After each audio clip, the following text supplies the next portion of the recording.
Okay, so we're all constantly wading through this flood of information, right? Ugh. Every day. Nonstop. And it feels like there's this huge uh, arms race for attention happening online. Yeah, And honestly, it's getting pretty exhausting, I think, for everyone. For the brands trying so hard to get noticed, and for us, the audience, who are increasingly just tuning out. totally. Information overload is real. But here's the thing I find really interesting. There's a big shift happening in public relations. It's moving way beyond just like grabbing eyeballs. It's becoming something deeper. Okay. We're talking about a whole new strategy, one that isn't really chasing those quick viral hits. Instead, it's about building what some are calling empathy-driven ecosystems. Empathy-driven ecosystems. I like that phrasing. Yeah, approaches that actually try to speak to real human emotion, cultural nuance, shared values, that sort of thing. So, our mission in this deep dive is basically to give you a shortcut to understanding this whole new approach. We want to explore how PR is becoming, well, more human-centric, even when, surprisingly, it's powered by code. Okay, let's unpack this. Yeah, what's fascinating here is this isn't just, putting a new label on old tricks. It's not superficial. Right. We're definitely not talking about those, like, manipulative crying commercials or just generic inspirational fluff. We've all seen plenty of that. Oh, yeah. Instead, it's really about brands genuinely learning how to listen first, then reflect, and then respond in a way that feels deeply human. Yeah. And that's key. Even if the processes behind it are, using complex algorithms and code, it's a real recalibration. A fundamental recalibration. I like that. And it kind of starts with ditching what we could call performative empathy, doesn't it? Exactly. Like, remember when a big event happened and suddenly every brand had the same hashtag slapped on a post, trying to show concern? Often felt pretty hollow. Totally surface level, just trying to look relevant or caring real fast. Yeah. But look, audiences now are so much more discerning. We can see right through it when brands fake concern, and frankly, people are just tired of it. They really are. And genuine emotional resonance, well, it needs so much more than just a hashtag. Right? Really. It demands real follow-through from the brand and a deep cultural fluency if a company says it cares about something. Their actions better back it up. Exactly. Their corporate behavior, where they put their money, their actual policies, it all has to line up with what they're saying. If it doesn't, they don't just lose credibility. They actually destroy trust. Okay, so this is where it gets really interesting and maybe a bit unexpected. The rise of this genuine emotional intelligence in PR, it's actually being helped along by AI. Right. Which seems counterintuitive at first. Totally. We usually think of AI in marketing as, just maximizing reach, trying to make things go viral, pure numbers games.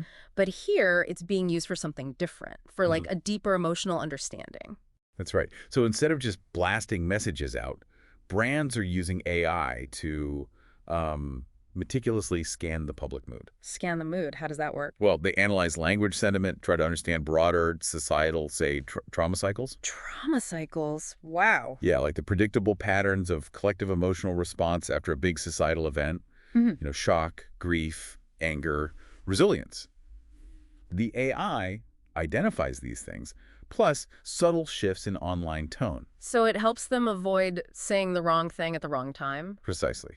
It allows them to avoid being tone deaf by really understanding the emotional current. It helps guide their communications with incredible precision. It's about being genuinely responsive to how people are actually feeling right now. Which leads to this huge shift, messaging by mood, not just demographics. That's a big one. Huge. For ages, PR just lumped us into these broad buckets, right? Millennial mom, urban Gen Z male, whatever. One of those old fixed labels. But the future seems to be moving way beyond that. Which, this raises an important question.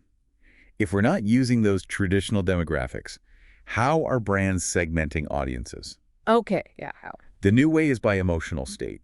Seriously, we're talking about segmenting based on feelings like, are people feeling anxious, skeptical, hopeful, outraged, or just plain exhausted? Wow. So the message changes depending on the prevailing feeling. Exactly. The messaging is specifically adapted to connect with you based on how you, or a large group of you, might actually be feeling in that particular moment. It's aiming for a much, much more resonant connection. That's a fundamental rethink of identity in marketing, isn't it? It really is. Moving from those fixed demographics to these fluid emotional states. I mean, a brand today needs to be almost as agile as their own emotions. That's a massive challenge. And diving even deeper into the tech side, we're now seeing things called the neuropsych PR stack. Sounds intense. It does. These are apparently advanced platforms combining neuroscience insights, empathy mapping, real-time emotional analytics. Mhm. Sounds like sci-fi. It sounds like it, yeah. But the critical objective here, the real goal of these tools, it isn't just about the literal content, like what a campaign said. Okay, so what is it about? It's about predicting how it will feel to the audience. How it will feel. Yeah. Think of it like, I don't know, an advanced MRI for public sentiment, using data points from neuroscience psychology to predict the emotional landing before the message even goes out. So they can fine-tune the emotional impact. Exactly. To make sure it hits the right note, or maybe just as importantly, to avoid hitting the wrong note.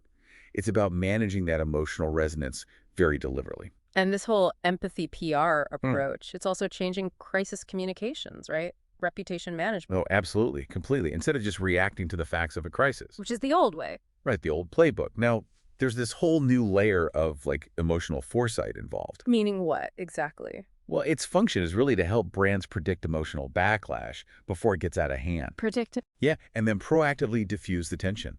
They use tone-calibrated responses that focus on healing first. Can you get an example? Sure, like, say there's a big supply chain mess-up.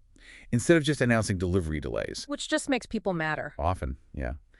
A brand using these insights might first acknowledge the collective frustration, maybe the anxiety people feel about not getting what they need, then offer solutions that address that emotional distress, not just the logistical facts. It's about healing the relationship, not just managing the damage report. That makes sense. Now, in this hyper-connected world, talking across different cultures, that adds another whole level of complexity. Oh, for sure. It's not just about translating the words. Right. It's about genuine global empathy, but also really sharp local sensitivity. Exactly right. Empathy has to be contextual. What feels, I don't know, caring and supportive in one culture, Might feel totally wrong somewhere else. yeah, it might feel patronizing or irrelevant or even offensive in another region. So this highlights the growing need for culturally adaptive PR. Making sure the message lands as intended everywhere. Precisely. Because, a message about resilience might hit differently in a culture that values stoicism versus one that encourages, say, openly expressing grief. It's about real understanding, not just find a replace on the messaging. So with all these deep shifts we're talking about, how success is measured must be changing too. It can't just be about impressions or reach anymore. No, those old metrics, they don't capture this new reality. So what's the new focus? The new focus is increasingly on, well, someone termed it impressions made on the heart. Impressions made on the heart. I like that. Yeah, it signifies this really powerful shift towards measuring the lasting emotional impact, the genuine connection a story creates. So depth over breadth. Exactly. Depth over sheer breadth. A story doesn't have to be the loudest. It doesn't have to go massively viral in the old sense to be incredibly impactful and lasting. It's about how deeply it resonates, not just how many eyeballs glanced at it. And, if we connect this to the bigger picture, we're living in a time marked by, let's face it, a lot of burnout, a lot of bias, constant algorithmic overload. It's intense out there. It is. And in this environment, it's the brands that genuinely feel human. Those are the ones that are really positioned to succeed long term. So the future isn't louder, it's smarter, more feeling. Yeah, the future of PR isn't about shouting louder. It's about being more emotionally intelligent, definitely more responsive, and just deeply human-centric. So thinking about this for you, our listener, as this technology gets better and better at letting brands understand our emotions, maybe with scary precision, how might you start to notice this change? That's a great question. Yeah, and the messages you see, the ads, the company statements, what does it really mean for the future? For how we connect with brands, and maybe more importantly, how they connect with us on a genuinely emotional level, something to think about.